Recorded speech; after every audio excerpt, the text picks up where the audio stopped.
Assalamualaikum warahmatullahi wabarakatuh. Kembali lagi di Dapur Ade Family. Di sini masih edisi di rumah aja. Jadi kita akan membuat kesibukan dengan membuat dimsum.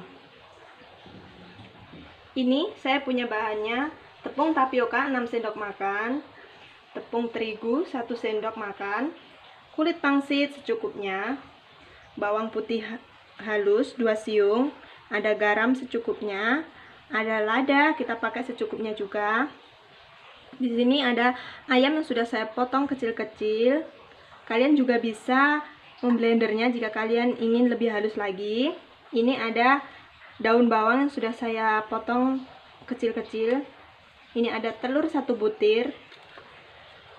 Ada wortel yang sudah saya parut dengan parutan keju.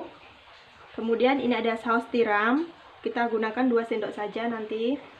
Ini ada saus sambal buat kita makan dimsumnya nanti. Selanjutnya kita akan campur semua bahannya.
Selanjutnya kita akan kukus.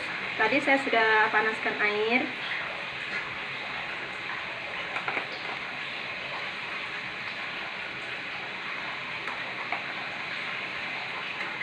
Kita masukkan satu persatu.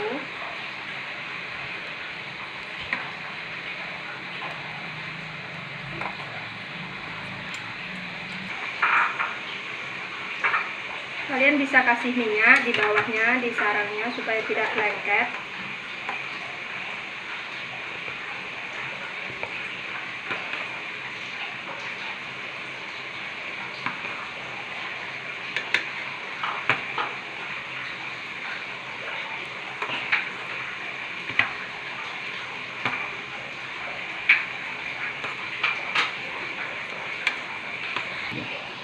Ini kita kukus sekitar 20 menitan atau sampai matang. Ini sekitar sudah 10 menit. Kita bisa langsung angkat dan kita siapkan di piring.